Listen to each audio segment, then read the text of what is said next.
All right, guys, this is Terry Shanahan from 1,000 Calls a Day, and I'm here with our friend and great client, John Sibley. And John, thanks for taking the time to talk to us today. And, we would love to just kind of hear your story and tell us a little bit about why you hired 1,000 Calls and how it's been going. Sure. So we had been doing some circle prospecting, and we look at circle prospecting just as an opportunity to be able to talk to prospects that are early in the process that may not be on the radar of a lot of other agents out there. You've obviously got for sale by owners and expireds and all of that low hanging fruit that you definitely want to take advantage of.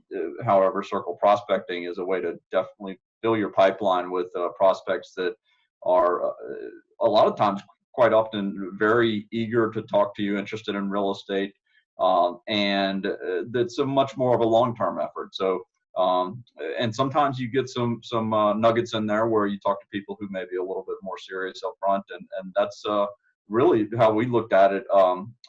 It's definitely a numbers game. So on average, we're seeing, I'd say, 1 to 2 what we consider nurtures a day, and those are people that are considering buying or selling within the next year or so, that are not already engaged or committed to working with another agent, and that have a true motivation. And we don't consider, oh, if you can give me the greatest price, something unrealistic, that's not motivation. But Right. are they looking to upsize, downsize, move for other reasons, family, job, things like that, and that they're willing to talk to us. So a lot of times those conversations, when we reach out after the initial engagement by the OSA, is a good conversation that goes very pleasantly, versus sometimes you have those little bit of a confrontational conversations with for sale by owners and expireds. And the thing that we always focus on is that we're reaching out coming from contribution, where we're looking to help them out, find out how can we help them accomplish their goals, and go from there. So it's not like we're trying to sell them, and a lot of times it evolves into where we can show them why they should buy or sell now versus later. Sometimes it's a longer term play, but the thing is that the OSA helps us to take the masses and boil it down to a finite set of prospects to fill our pipeline for the next. I look at it as 12 to 24 months. Awesome. Because even sometimes they say they might be 12 months out or 6 months out. When you start talking to them, sometimes it moves sooner. Well, sometimes it ends up being instead of 6 months, it ends up being 12 months, or instead of 12 months, it ends up being 24 months. Sure. Regardless, the key is in the follow-up. Yep. But it's great to have that full pipeline of people, so there's never a shortage of people to talk to, and just keep in touch with. That's awesome. John, tell us, for those people who don't know, what market are you in and about how large is it? So we are in the New Orleans market, and New Orleans proper is probably just under 500,000 in the city limits. In the metro area, there's probably about 1 million or so people. So okay. It's not a tremendously large market. And that's one of the unique things that we found was it is different than a lot of the other markets around the country that are these mega metropolis type markets. Right. And John, where did you purchase the data that you're using? So for those people who don't know or just watching this, it's your data. So John, everybody we're calling for John, he owns the data, he owns the list, and then we call those people on his behalf. So what are your sources for data that you've used? So we start out with Cole Realty Resource. That's where we source the majority of our data from. And we focus on specific zip codes. So we started out with a kind of an analysis of different zip codes to determine, based upon average price point, turnover days, looking at the number of homes in there, to identify the zip codes that we felt were the most advantageous for us to focus on. And so we eliminated probably about 30 to 40% of the zip codes and focus on the 60% that hit our marks. And if you're in a larger area, you might be able to even narrow that down where you're getting even more specific, where you're only focusing on the top 20%. For us, it was we needed enough data to be able to make this viable. So we had to call more of the population, but it's not by any means any areas or price points that we're not comfortable doing business. Yeah, that's fantastic. So tell us kind of, so now you said you're getting about 1 to 2 leads per day. So on average, that's maybe 40 to 50 per month. Is that about right? Or we're averaging probably around 40 is kind of our target. 40? Okay. Yeah. So, I mean, definitely 1 per day. And there's some days where I look in there and there's 3 or 4. And then some days where the OSA strikes out on us. But the target right now we're kind of focused on is about 40 a month. Okay.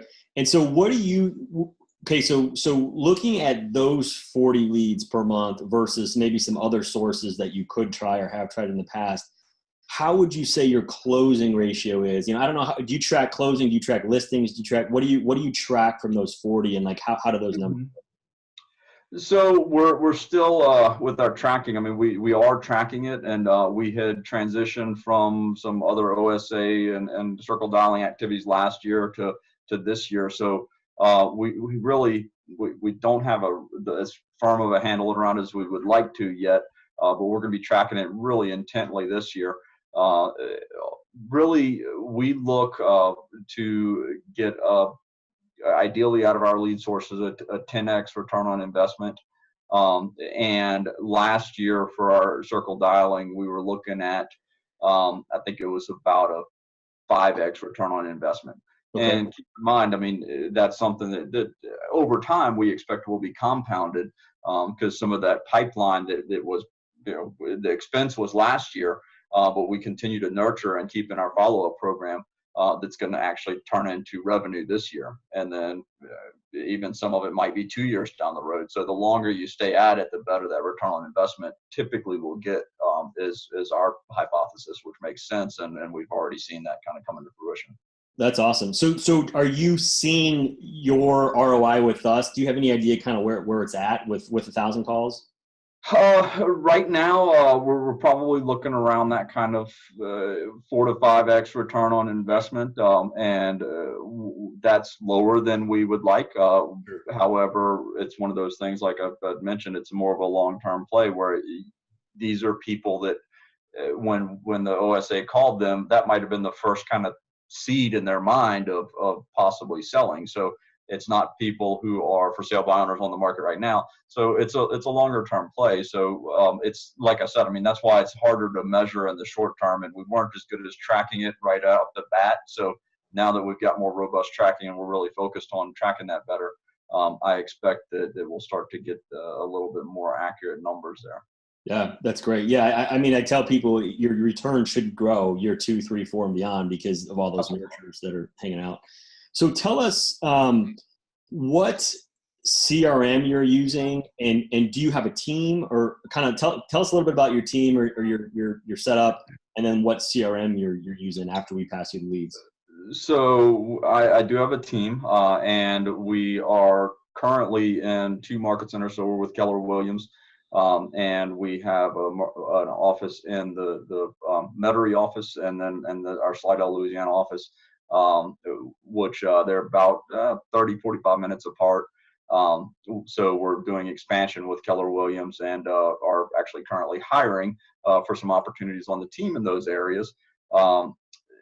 So that's what our team looks like as far as numbers go. Right now, we have 5 licensed agents and 3 administrative professionals on the team, one of which we consider our OSA to be part of our team.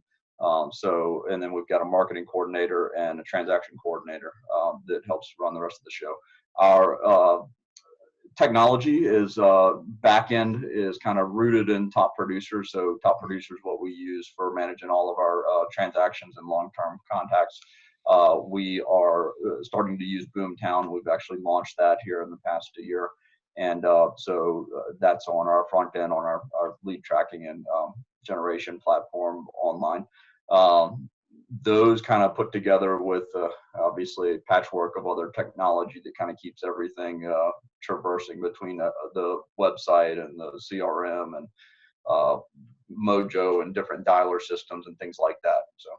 Okay, cool. And John, how long have you been with 1,000 calls? And sort of the thing is like I always tell people when I'm talking to agents who are looking at using us, this is a long-term play. Like don't even start if you can't commit to at least 12 months. How long have you been with us? And then when did you kind of start to see that decent ROI? Obviously it's hopefully going on Yeah. But how long did it take to kind of get rolling? And then where are you at in the process? So we've been on just about at the year mark now. I'd have to look at the exact date. And we did have in the beginning, we had a little bit of turnover with our OSA until we found the right one that we really feel like is a great fit and we're able to invest in and really have her to be, like I said, part of our team. So there's a little bit of I guess just a learning curve getting started. So right now, like I said, we're at about a year, but I would consider probably about 6 months in a good established place with our current OSA that's working with us. So the other part of the question I think was, I guess remind me. I just was kind of trying to figure out like about how long it takes to really get that momentum going because it's a long-term play, and. Yeah, I think I'd say probably 3 to 6 months is what I would really say. You're gonna sometimes you're gonna get those people who are like, okay, come, yes, send your agent out right now, and you can run right out and take that listing. A lot of them, the majority of them are they say, yeah, we're probably going to be looking around the end of the year or in the spring. And so it's our job to then follow up and typically once the OSA identifies that prospect, it's our job to follow up and basically I introduce myself regardless of when they say wanted to us to follow up, introduce myself and just say I wanted to introduce myself and then further qualify them to see if we might not be able to convert them sooner. But the majority of the time we then schedule an expectation of when we'll kind of engage with them in the future, put them on our follow-up campaigns, things like that. So you could expect some results in that first 60 days, 90 days, definitely.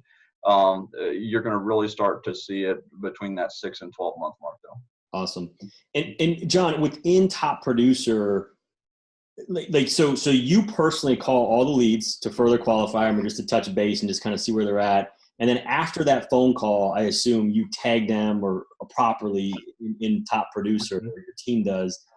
How elaborate is your follow-up drip? I mean, are they getting an email every week, every 2 weeks? Are they getting follow-up phone calls, text messages? A lot of times people wonder what the best. Yeah, I think as a standard, typically, so we're focused on seller leads. So if just as a standard with those seller leads, we're going to call them, and the first thing we're going to engage them in is talking to them about putting them on a market update. So it's a monthly market update report just for their neighborhood.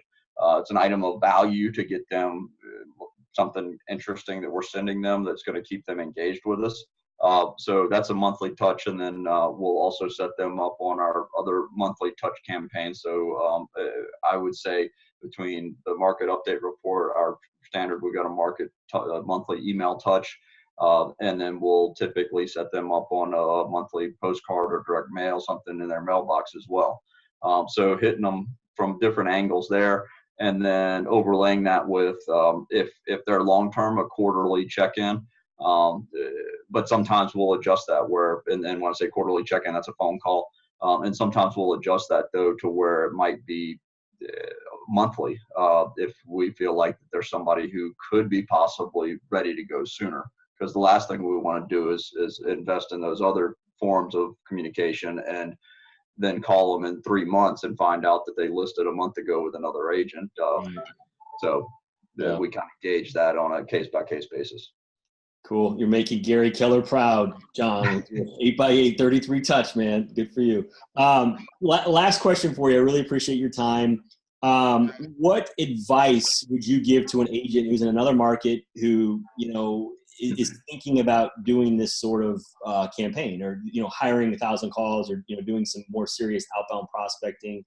Do you have any advice or anything that you'd want to share? The biggest thing is that it just requires consistency over time. So it's not unlike anything else in the business. You're going to get some results right off the bat, but it's the long-term play. So if you're looking for a flash in the pan, something to get right off the bat, then this probably isn't it. I look at the results of how many good, solid conversations that I have with people, and are able to add those to our pipeline. And not necessarily closed business in the short term. Obviously, the long term, we're going to look at the closed business. So that's got to be kind of your perspective. But if you're looking for business in the next 60 to 90 days, probably not the best place to invest in. If you're looking to grow a sustainable business over the long haul to supplement your other lead generation activities, it's a great place to try. Awesome. Well, John, thank you so much, man. Really appreciate your time and sharing your story with all of us. And best of luck to you. And hopefully you guys keep doing well and keep increasing that ROI. Definitely. Thanks a lot.